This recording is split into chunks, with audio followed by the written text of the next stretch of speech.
Good morning students.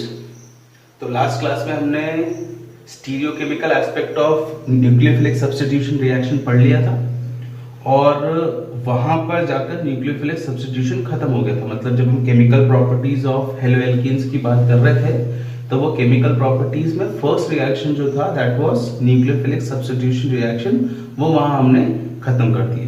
ठीक है, अब हम यहां से अपनी सेकेंड रिएक्शन ले रहे हैं, सेकेंड केमिकल रिएक्शन ले रहे हैं, that is elimination reaction. Elimination reaction, अभी देखो वर्ड से क्लियर है बिल्कुल। एलिमिनेशन का मतलब क्या है?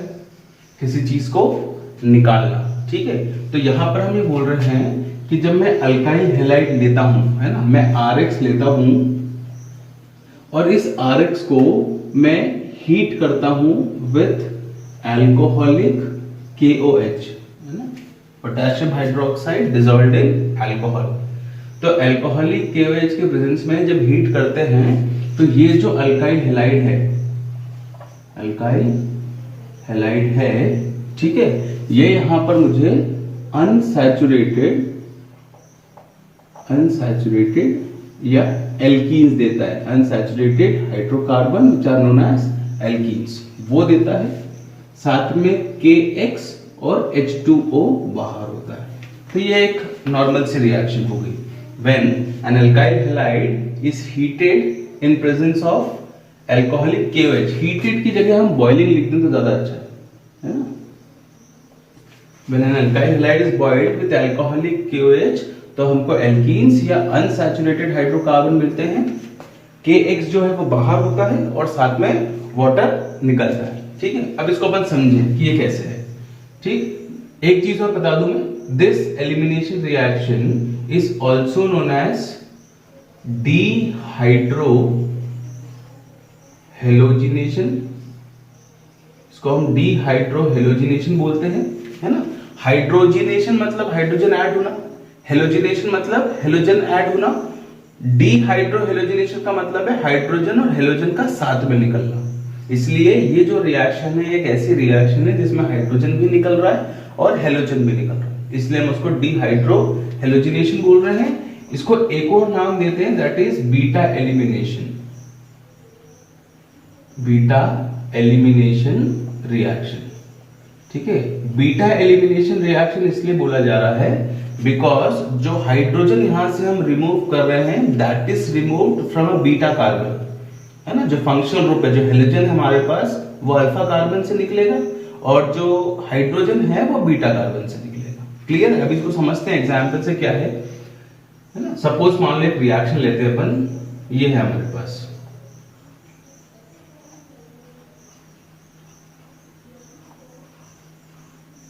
ये लिया है ना, दिस इज ब्रोमो इथेन या 1 ब्रोमो इथेन, ये लिया। इसको हमने बॉईल किया किसके साथ? अल्कोहलिक KOH के साथ। और बॉईल करने पर हमने ये देखा कि जो चीज हमको यहां मिल रही है that is CH, H double bond C, H and H, बाहर हो रहा है KBr और H2O, ये रिएक्शन हुई। ठीक है, जो चीज बाहर निकल कर गई वो ये है H और Br जो इसके साथ निकल रहा है ना। इसमें से K और OH ये मिल रहा है, this OH combines with H तो H2O हो गया और K जो है वो Br के साथ KBr दे रहा है। ठीक है, अब अगर इस रिएक्टेंट को देखें तो ये जो कार्बन है, the carbon which is having a functional group, उस कार्बन को हम बोलते हैं अल्फा कार्बन। तो क्या बोल दिया? Alpha carbon. और वो कार्बन जो अल्फा कार्बन से जुड़ा हुआ होता है उस कार्बन को हम बोल रहे हैं बीटा कार्बन। ये हो गया क्या हमारा? Beta carbon. अब इस तरीके से अगर ये बीटा कार्बन है तो बीटा कार्बन पे प्रेजेंट सारे हाइड्रोजन जो है ना, 1, 2 और 3, ये तीनों हाइड्रोजन क्या हो गए? Beta hydrogen.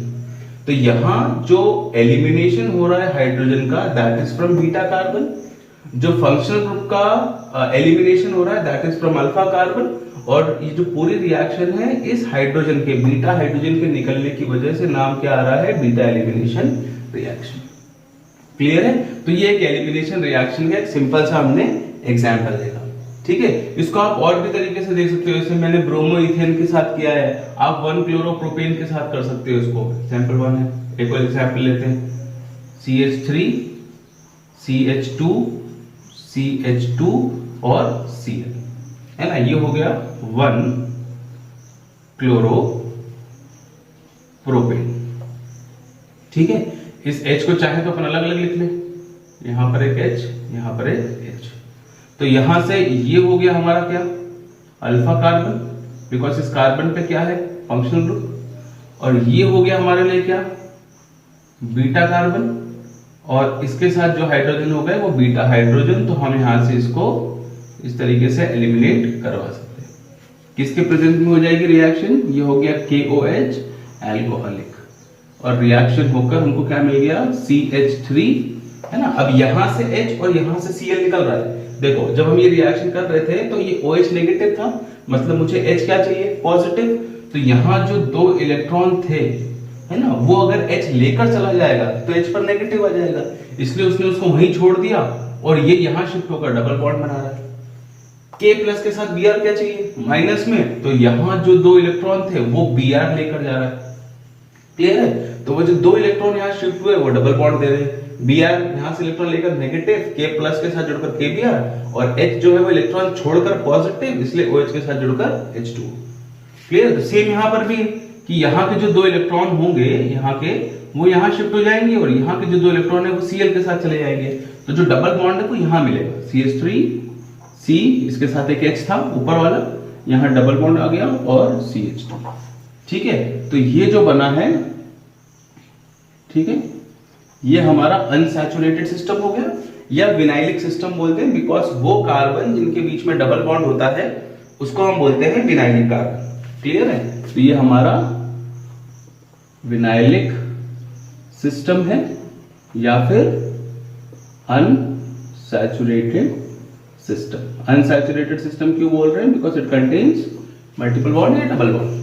क्लियर है चीज, ये रिएक्शन हुई। इसी तरीके से आप चाहो तो और भी एग्जांपल ले सकते हो। सपोज अपन ले लें, मान लो अपन ले लेते हैं CH3 C, CH3 CH3 और Cl, ये ले लिया मैंने। ये हो गया क्या, ये हो गया 2-क्लोरो-2-मिथाइल प्रोपेन, है ना, 2 पे क्लोरीन 2 पे मिथाइल, तो 2-क्लोरो-2-मिथाइल प्रोपेन। इसकी रिएक्शन अगर मैं KOH के साथ कर दूं एल्कोहलिक, तो भी रिएक्शन होगी। अब इस केस में ये क्या है हमारा, अल्फा कार्बन, ठीक है, और ये 1, 2 और 3, ये तीनों कार्बन क्या है हमारे, बीटा कार्बन। तो जो हाइड्रोजन हटेगा वो कहीं से भी आप हटा सकते हो। अगर मैं यहां से हटाता हूं सपोज, तो मुझे मिलता है CH, है ना, फर्स्ट कार्बन से हटा रहा हूं, तो CH2, यहां क्या जाएगा बीच में डबल बॉन्ड C, ये Cl चला गया, ऊपर का CH3 ऐसा का ऐसा है, यहां का CH3 ऐसा का ऐसा। अगर आप यहां से हटाते हैं तो जो डबल बॉन्ड है वो यहां आएगा, और यहां से हटाते हैं तो डबल बॉन्ड ऊपर। सारे कंपाउंड सेम है, सबका नाम भी सेम होगा। क्लियर है? तो ये एक बेसिक हो गया किसका, एलिमिनेशन का। अच्छा, अब यहां से एक चीज है जो आपको याद रखनी है। ठीक है, अभी आपने अगर ध्यान दिया होगा तो यहां पर भी हम KOH ले रहे हैं, और इसके पहले जब हमने सब्स्टिट्यूशन पढ़ा तो वहां भी हमने KOH लिया था। बस कंडीशन ये है कि जब हम सब्स्टिट्यूशन कर रहे थे तो वहां KOH अल्कोहलिक नहीं था, इट वाज एक्वस। तो अगर मैं यहां पर एक्वस KOH की बात करता हूं रिएक्शन में, है ना, तो एक्वस KOH जो होता है वो सब्स्टिट्यूशन रिएक्शन देता है। ठीक है, जब भी एक्वस KOH होगा रिएक्शन में तो सब्स्टिट्यूशन होगा। ठीक, और इसी तरीके से अगर मैं अल्कोहलिक KOH ले रहा हूं तो रिएक्शन क्या हो गई, एलिमिनेशन रिएक्शन। ठीक है, ये दो चीज अपने को याद रखनी है कि एक्वस KOH के साथ रिएक्शन विल बी सब्स्टिट्यूशन, और अल्कोहलिक KOH के साथ रिएक्शन क्या होगी, एलिमिनेशन। क्लियर है चीज, है ना। तो इतना अभी आप एक बार नोट कर लें। ठीक है, चलो इसके बाद फिर हम आगे करते हैं कि क्या है।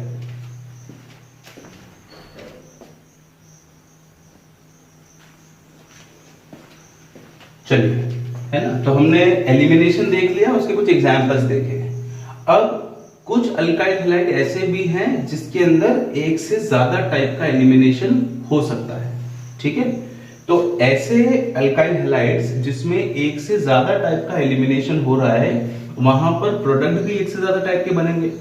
तो उस कंडीशन में कौन सा प्रोडक्ट जो है वो प्रेफर्ड होगा, या कौन सा प्रोडक्ट है जो ज्यादा क्वांटिटी में बनेगा, अगर इसकी बात करें तो इसके लिए हमारे पास एक रूल है, and that rule is Saytzeff rule, है ना। उस रूल को हम क्या बोल रहे हैं,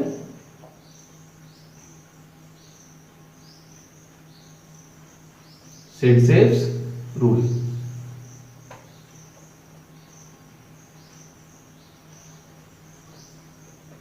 सेट-ज़ेफ रूल, ठीक है।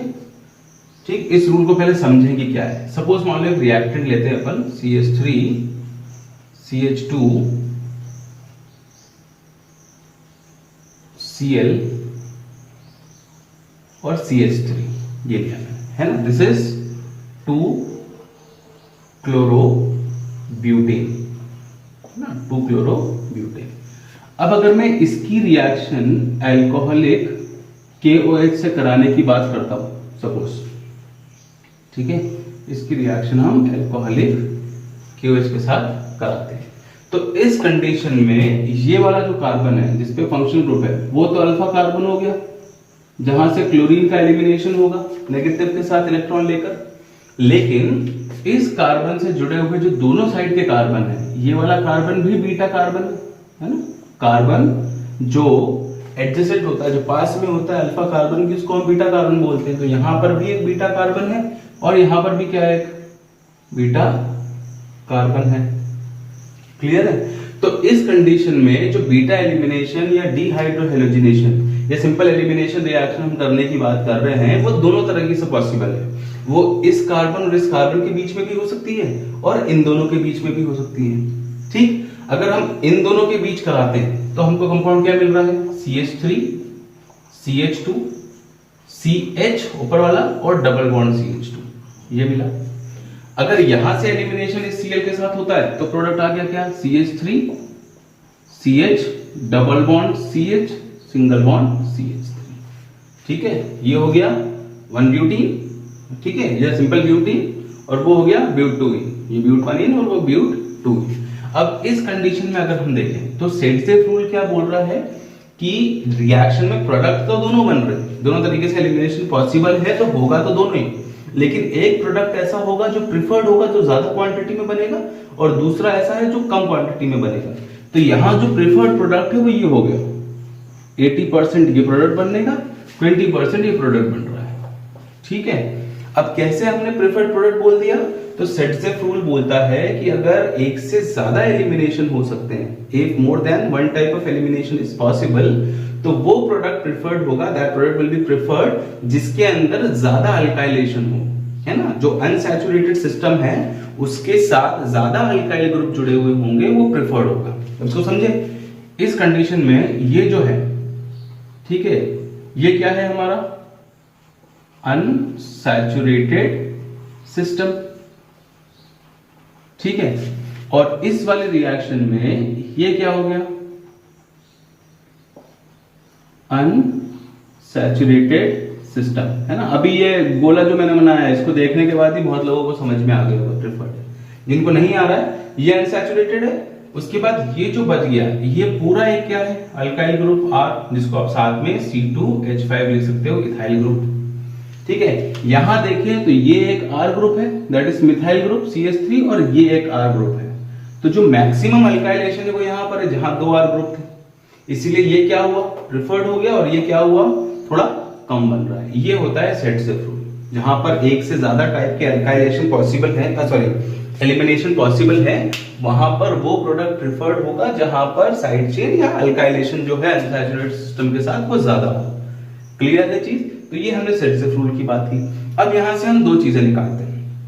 पहला कि जो प्रेफरेंस होगा प्रोडक्ट का वो कहां पर ज्यादा होगा, प्रिफर्ड प्रोडक्ट कहां पर ज्यादा होगा, है ना। इसको समझेंगे अभी। इसमें जो ऑर्डर है प्रिफर्ड प्रोडक्ट बनने का, वो हो गया R2C डबल बॉन्ड R2C, है ना। इसका मतलब ये है कि ये C, अच्छा इसको मैं थोड़ा सा ऐसा कर देता हूं, CR2, है ना।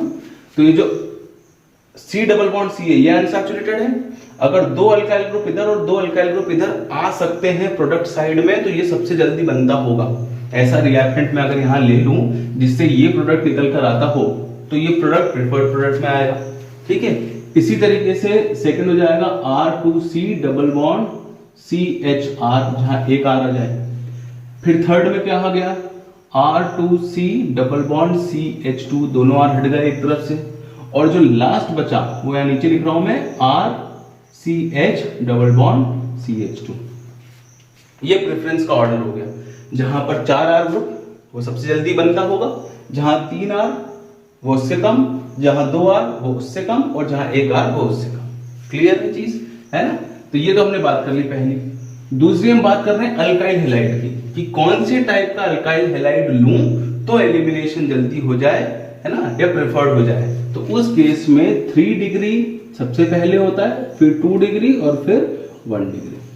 क्लियर है। अगर 3 डिग्री अल्काइल हैलाइड होगा तो एलिमिनेशन जल्दी होगा, उसके बजाय 2 डिग्री के एंड देन 1 डिग्री। ठीक है, तो ये हो गया ऑर्डर ऑफ रिएक्टिविटी, वो हो गया हमारा प्रेफर्ड प्रोडक्ट के केस में। क्लियर है चीज। ठीक है, इसको आप ऐसे भी बता सकते हैं, C 3 R अगर लग गए विद R डैश और R डबल डैश, है ना, तीनों R सेम भी हो सकते हैं, डिफरेंट भी हो सकते हैं, तो ये सबसे जल्दी एलिमिनेट करेगा। फिर R C R dash H और X, ये 2 डिग्री हो गया, और उसके बाद R C H और H X, ये 1 डिग्री हो गया। क्लियर है चीज।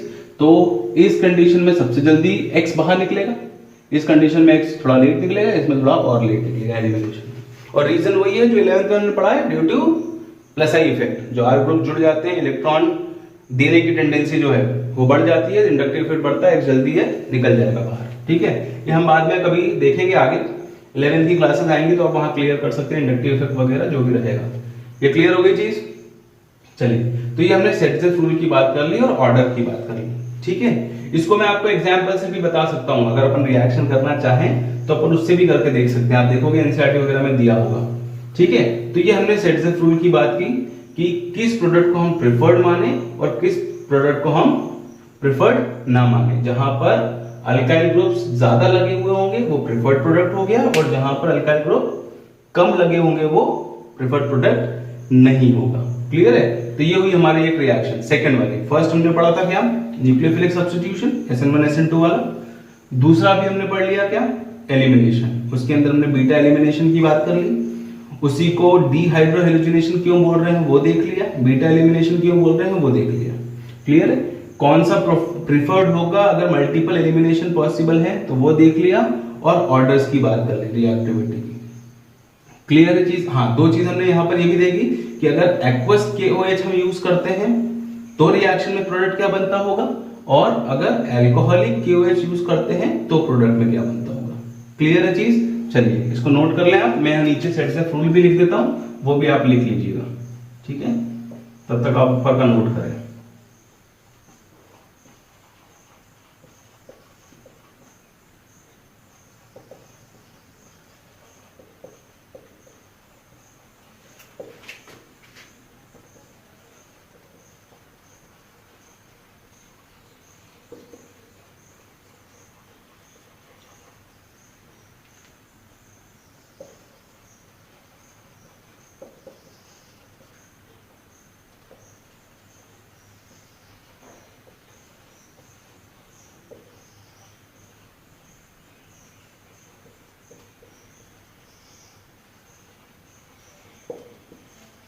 ठीक है, ये सेट्जेफ रूल हो गया। In case of multiple elimination that product will be preferred in which the unsaturated system is maximum alkylated. तो आप ये डेफिनेशन तक इसको लिखें, फिर हम थर्ड टाइप के रिएक्शन पे चलते हैं।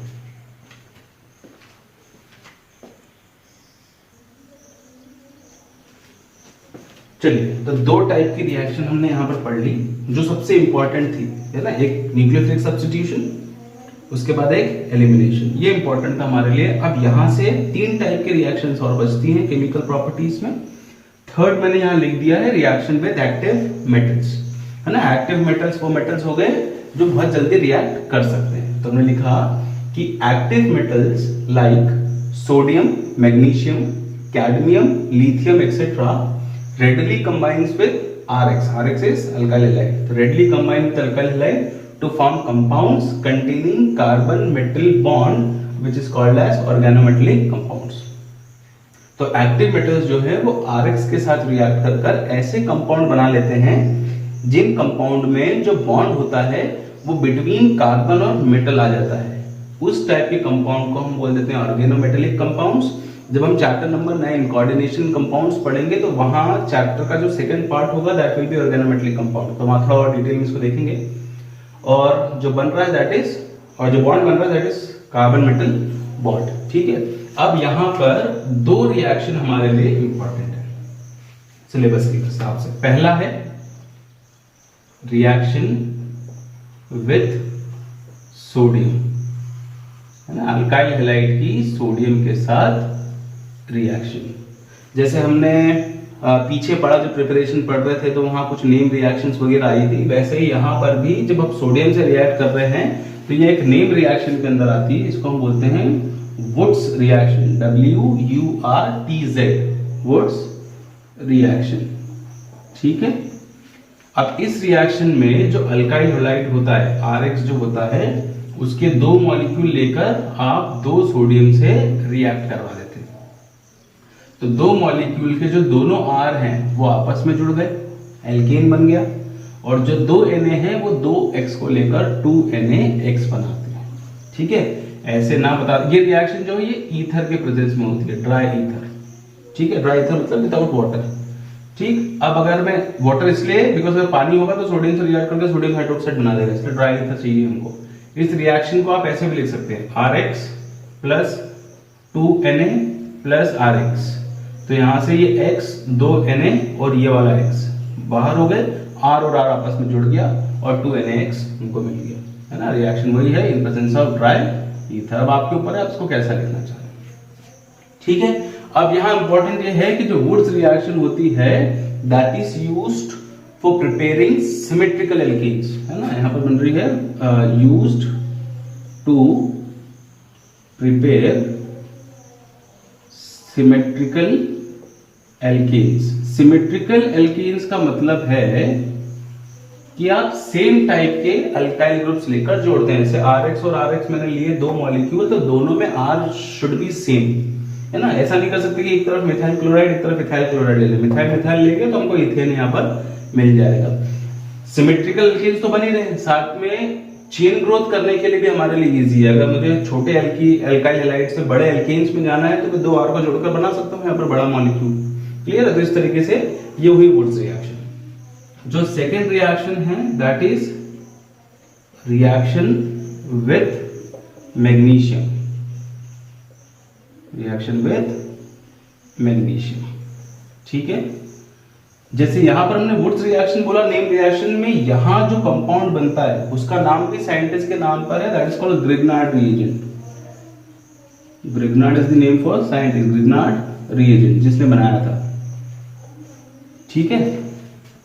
तो जो रिएक्शन है वो कुछ ऐसी है कि RX की रिएक्शन Mg से होती है सीधे सीधे और जुड़ के बना लेता है RMgX, मेटल और कार्बन की बॉन्डिंग। अगर मैं यहां ले रहा हूं CH3CH2Br प्लस Mg तो मुझे मिल जाएगा CH3CH2MgBr, है ना। तो यहाँ कार्बन और मेटल का बॉन्ड है, यहां पर भी, ठीक है।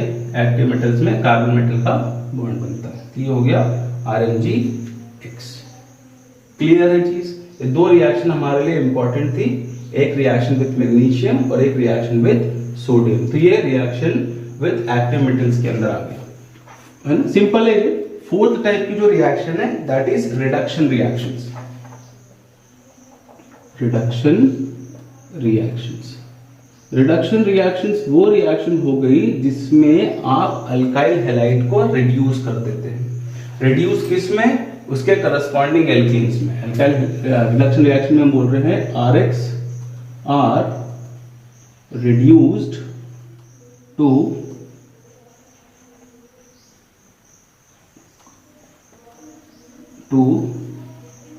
corresponding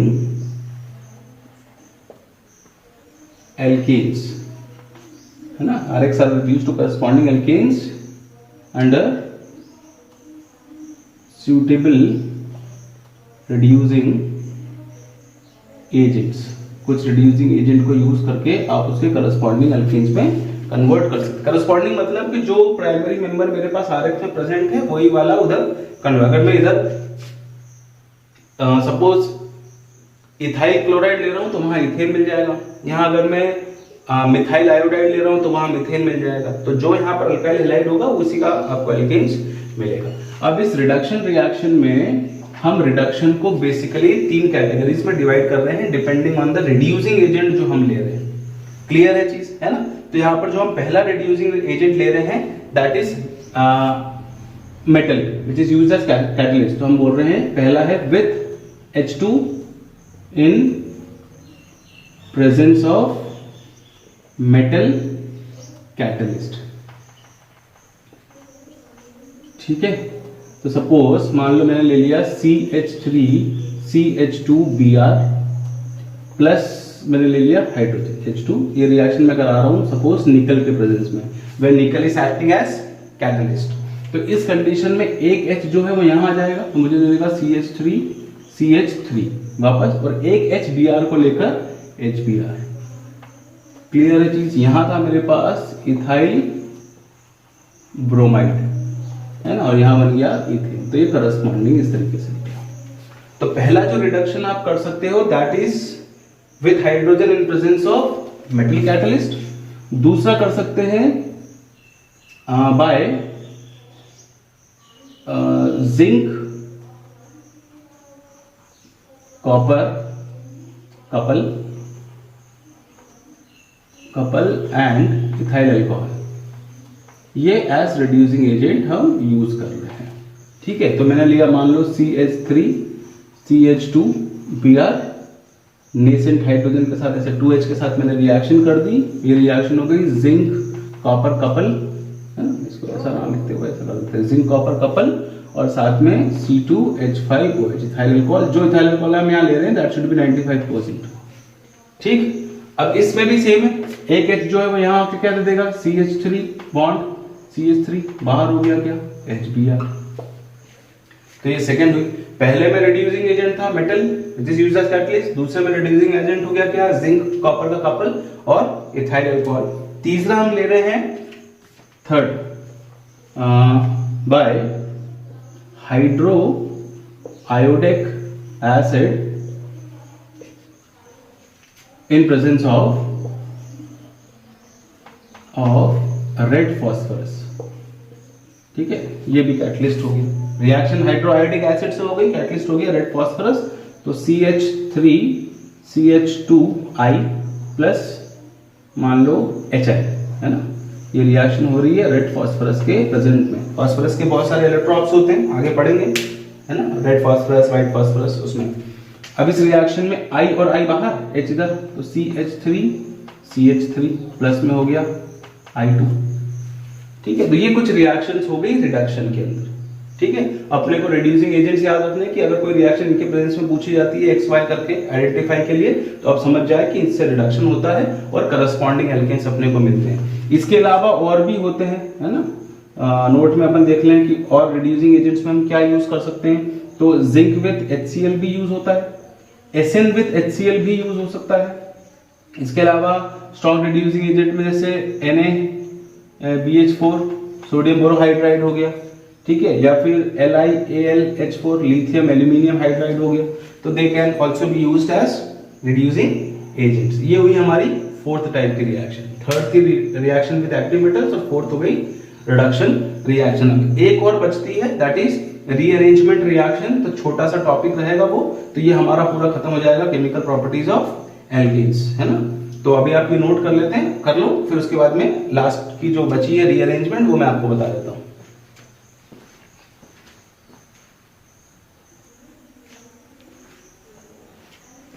चलिए, अब हमारा जो फिफ्थ है लास्ट वाला दैट इज रीअरेंजमेंट रिएक्शन। बिल्कुल सिंपल सा है। इसमें हम बोल रहे हैं कि अगर हम अल्काइल हैलाइड लेते हैं और उसको हीट करते हैं 573 केल्विन पर या उससे कम टेम्परेचर पर in presence of AlCl3 as catalyst, तो उसके अंदर रीअरेंजमेंट हो जाता है, मतलब एटम्स जो हैं वो बॉन्ड तोड़कर उसी मॉलिक्यूल में दूसरे एटम्स पे जाकर या दूसरे कार्बन पे जुड़ जाते हैं। एग्जाम्पल ले अपन, तो एग्जाम्पल में मान लो इसको अपन कर लेते हैं, सपोज 1 क्लोरोप्रोपेन। तो 1 क्लोरोप्रोपेन को लेकर अगर मैं 573 केल्विन पर हीट करता हूं AlCl3 के प्रेजेंस में, तो मुझे यहाँ पर प्रोडक्ट में 2 क्लोरोप्रोपेन मिल जाएगा। कैसे? यहां था CH3 CH2 विद Cl, तो जो हाइड्रोजन था that was attached to first carbon, इसको हमने हीट कर दिया 573 केल्विन पर इन प्रेजेंस ऑफ AlCl3, तो मुझे मिल गया CH3 bond CH bond CH3 और Cl यहाँ आ गया 2 क्लोरोप्रोपेन। तो ये था 1 क्लोरोप्रोपेन, यहाँ बन गया 2 क्लोरोप्रोपेन। क्लियर है ना? तो ये हुआ हमारा रीअरेंजमेंट रिएक्शन। ऐसे बहुत सारे एग्जांपल्स में आप कर सकते हो, बड़े सिंपल से एग्जांपल आप एक याद रखें, है ना, इससे ज्यादा इंपॉर्टेंट है नहीं। अब हमने जो केमिकल प्रॉपर्टीज पढ़ ली, chemical properties of RX alkyl halide, ठीक है, इसमें हमने पढ़ा फर्स्ट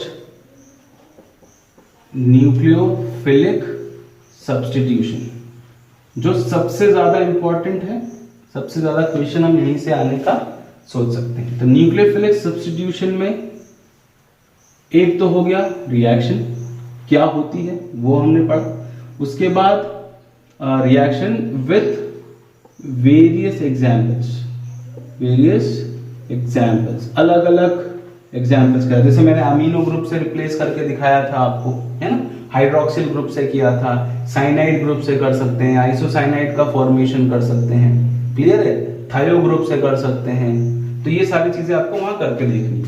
इसके बाद दूसरा था mechanism of SN1 and SN2, ये इंपॉर्टेंट है इसमें से, ठीक है। और तीसरा था स्टीरियो केमिकल एस्पेक्ट।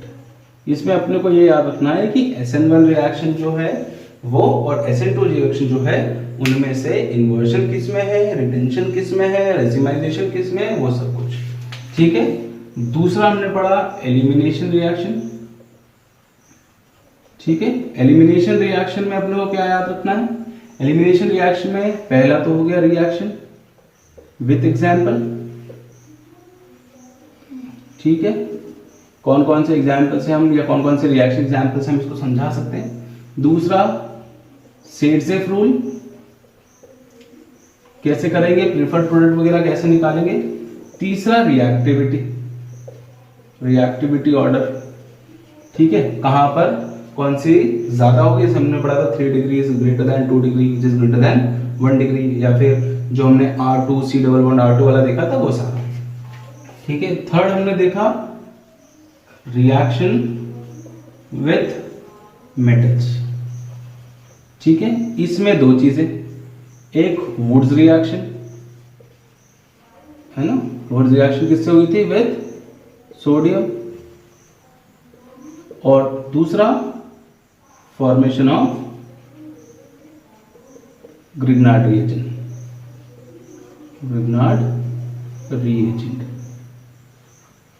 ठीक है, विथ मैग्नीशियम। ये हो गया हमारा थर्ड से जो हमको पढ़ना है। फोर्थ हमने पढ़ा रिडक्शन रिएक्शन, ठीक है। रिडक्शन रिएक्शन के अंदर 3, ठीक है। पहला विथ H2 है ना, इन प्रेजेंस ऑफ मेटल कैटलिस्ट।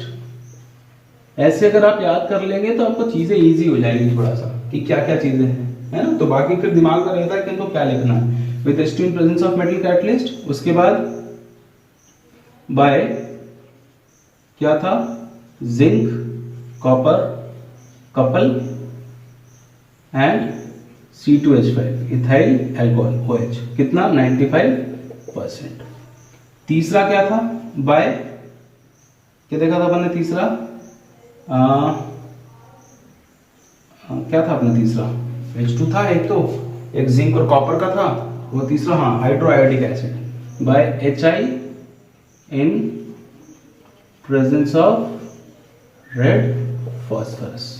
ये 3 चीजें थी। इसी में मैंने एक्स्ट्रा कुछ कैटलिस्ट की बात की थी, zinc with HCl, tin with HCl, NaBH4 sodium borohydrate और LiAlH4 लिथियम एल्यूमिनियम हाइड्रेट। और फिफ्थ हमने देखा रीअरेंजमेंट रिएक्शन।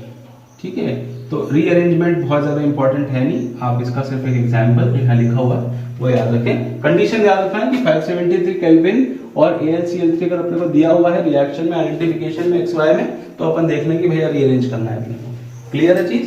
तो इस क्लास में यहां तक हमने पूरा केमिकल प्रॉपर्टीज ऑफ RX खत्म कर दिया। नेक्स्ट क्लास में हम केमिकल प्रॉपर्टीज ऑफ ARX से शुरुआत करेंगे, तो हमारा चैप्टर जो है वो लगभग हमारा खत्म होने की ओर होगा। अभी ये मान लें कि हमने 70% 75% हमारा चैप्टर खत्म कर दिया। क्लियर है? तो इतने आप नोट्स वगैरह बना लें, सारा जो भी इससे रिलेटेड डाउट है वो कमेंट सेक्शन में डालें। ठीक है, इन वीडियोस को देखने के साथ साथ अगर आप इसी से शुरू कर रहे हैं और आपने नहीं देखा है तो इसके पुराने जो पार्ट्स हैं वो भी आप देख लें, तो आपको चीजें जो है वो सिस्टमैटिकली क्लियर होती जाएंगी।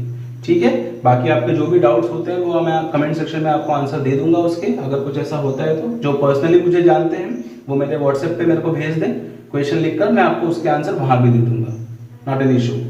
क्लियर है? तो इतना आप कर लें सारा। ठीक, पुराने वीडियोस के जो लिंक होंगे वो मैं कमेंट सेक्शन में इसके साथ डालता जाऊंगा सारे, और प्लेलिस्ट भी बना देंगे ताकि पूरा चैप्टर आपको एक साथ मिल जाए। चलिए, अब मिलते हैं अपन नेक्स्ट क्लास में। Thank you.